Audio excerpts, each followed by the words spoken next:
New York City Mayor Mamdani is speaking live at the podium. Let's listen in. White supremacy entitled "Stop the Islamic Takeover of New York City." I'm the first Muslim mayor of our city. Anti-Muslim bigotry is nothing new to me, nor is it anything new for the 1 million or so Muslim New Yorkers who know this city as our home. While I found this protest appalling, I will not waver in my belief that it should be allowed to happen.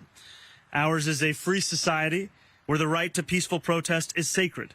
It does not belong only to those we agree with. It belongs to everyone. I will defend that right every day that I am mayor, even when those protesting say things that I abhor. Let me also be clear about something else. New York City will never tolerate violence, whether from protests or counter-protests. Many of the counter-protesters met this display of bigotry peacefully, with a vision of a city that is welcoming to all. But a few did not. Two men, Amir Balat and Ibrahim Kayumi, traveled from Pennsylvania and attempted to bring violence to New York City. They are suspected of coming here to commit an act of terrorism. There is video of these two individuals throwing two devices towards the protest. The police department has determined that these were improvised explosive devices made to injure, maim, or worse.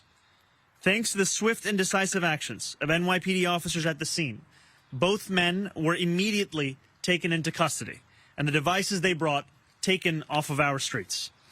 I want to commend the officers who were on site. They faced a chaotic situation that very quickly could have become far more dangerous. NYPD Chief Aaron Edwards and Sergeant Luis Navarro ran towards the danger so that others could run to safety. They are here with us now, and I want to thank them today publicly as I did yesterday privately, and to thank the dozens of other officers who responded without hesitation. That is courage. That is selflessness, and I'm deeply grateful to both of them and to every member of the NYPD who works every single day to keep New Yorkers safe. As the NYPD continued their investigation yesterday, they found a third suspicious device in a vehicle on East End between 81st and 82nd Street. Out of an abundance of caution, they conducted a number of limited evacuations of nearby buildings before removing the device from the area. Once the device was removed, those evacuated were allowed to return to their homes. I am grateful for their continued work to keep New Yorkers safe. And let me say this plainly. Anyone who comes to New York City to bring violence to our streets will be held accountable in accordance with the law. As this case continues to develop, I will remain in close contact and communication with our police commissioner. I want to say thank you once again to everyone who acted on Saturday to protect their fellow New Yorkers and to uphold the values of this city. Now, I would like to invite Police Commissioner Tisch to say a few words. Thank you, Mayor. Good morning, everyone. First, I will tell you that we are not at liberty to discuss many aspects of the ongoing investigation at this time due to the pending prosecution. The suspects here, Amir Balat and Ibrahim Kayumi, are going to be prosecuted in federal court here in Manhattan, and a complaint will set forth criminal charges and the factual allegations supporting those charges. After that complaint is made public, which I expect to occur later today, I will be able to say much more about the investigation and what we have learned in this case. But it is crucial that we respect that process and not get ahead of it. That being said, I can confirm this morning that this is being investigated as an act of ISIS-inspired terrorism. I can also provide some additional information building on my remarks from Saturday evening. At that time, we were beginning to conduct preliminary analysis of two devices that were ignited and deployed earlier that day, one in a crosswalk on East End Avenue and East 87th Street, and the other on the west side of East End Avenue between East 86th and East 87th Streets. That testing was performed by the NYPD's bomb squad and FBI special agent bomb technicians in consultation with an FBI chemist. Preliminary test results determined that these were not hoax devices nor smoke bombs. They were improvised explosive devices that could have caused serious injury or death. Part of our initial investigation was to determine what energetic substance, if any, was used in the two devices, and our analysis showed that one of the devices deployed by the subjects contained the substance triacetone triperoxide, known as TATP. Now, TATP is a dangerous and highly volatile homemade explosive that has been used in IED attacks around the world. Our bomb squad then rendered safe both devices. And as of now, explosive evidence samples are being sent to an FBI lab for further testing.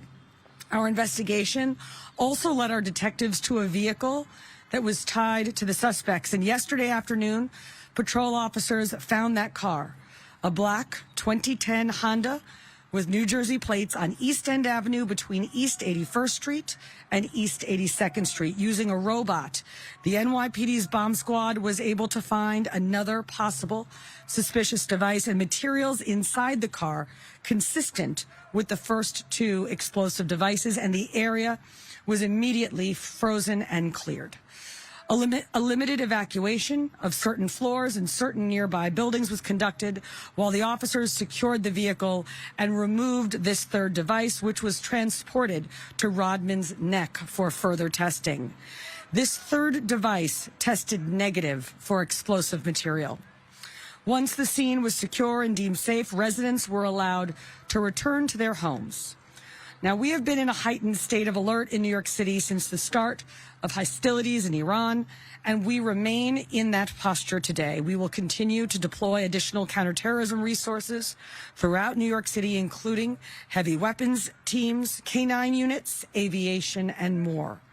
The NYPD is vigilant and determined in our unceasing efforts to ensure the safety of this city and the security of its 8.5 million residents. We also cannot lose sight of how serious this situation was. The last time that an IED targeting people was deployed in New York City was in 2017 when Akayed Ullah detonated a device strapped to his torso in the pedestrian underpass connecting the Port Authority bus terminal and the Times Square subway station. No one other than the attacker was injured in that incident, and once again, we were fortunate that the devices used this weekend did not cause the kind of harm that they were certainly capable of causing.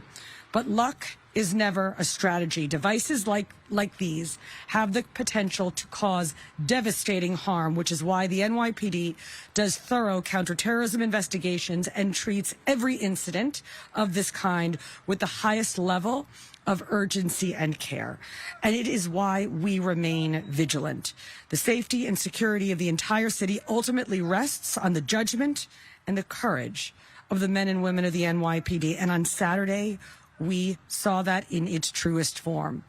When those devices were ignited in the middle of a crowded protest, officers did not step back, they stepped forward. With me today are two of those officers, Assistant Chief Aaron Edwards and Sergeant Louis Navarro, who ran toward a lit IED without hesitation and without regard for their own safety. Acting as police officers do, on instinct and training to protect people they did not know and would likely never meet.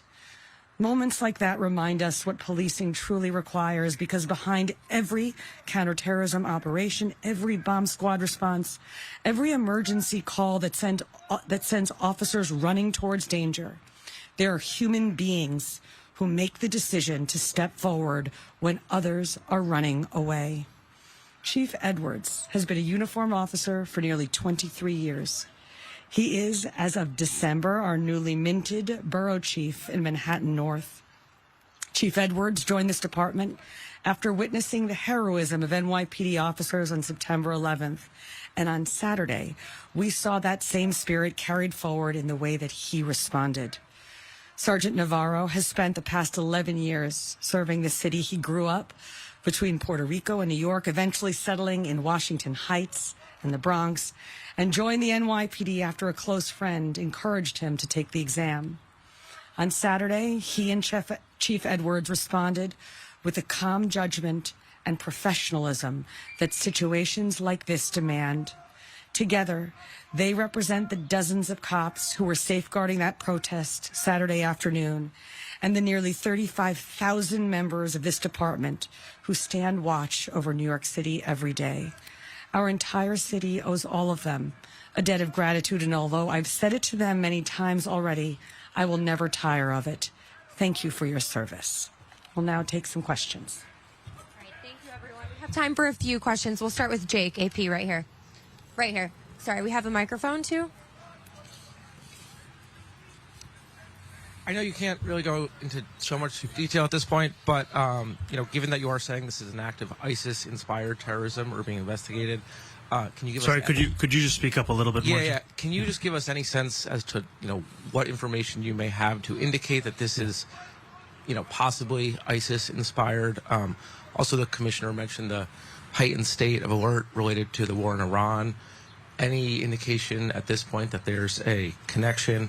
And then just also, do you know why they wanted to come to New York in this protest in particular? So I'll pass this over to our commissioner to answer some of the specifics. So, Jake, at this time, we do not have any information that connects this investigation to what's going on overseas in Iran. As to the other questions that you posed, I don't want to say anything that could introduce prejudice into the prosecution or do anything that will make the prosecutors' jobs more difficult. What I can say is that the complaint, I expect, will be unsealed later this afternoon. And once that happens, I will be at greater liberty to discuss and answer the questions that you pose. Thank you. We'll go to Andrew Seth now. Mayor, you said you were not home at the time of this incident. Can you tell us where you were, how you learned about this incident, and what went into your thought process about why you didn't speak about this publicly, either on Saturday when the commissioner did or on Sunday? So we had known that this was a protest that was scheduled for over a week. And I had known that there were precautions being taken, and I'm incredibly appreciative of the work that the NYPD both did in advance, as well as the work that we've spoken about having happened on the day and since then. My wife and I were at the New York City Sign Museum in Brooklyn at the time. We continued to be kept up to date as to what was going on both in the midst of the protest and the aftermath of the protest. And we also wanted to ensure that we were able to address New Yorkers directly and clearly with all of the facts as we had them, especially given how fast-moving this has been. Wanted to ensure that we had all of that together. Thank you. We'll go to Catherine, CNN. We're listening in here to New York City Mayor Zohran Mamdani. He's taking some questions from the press after providing some brief statements. An ongoing investigation right now after two people were arrested just outside of the mayor's mansion there in New York City. This comes as protests did erupt over the weekend.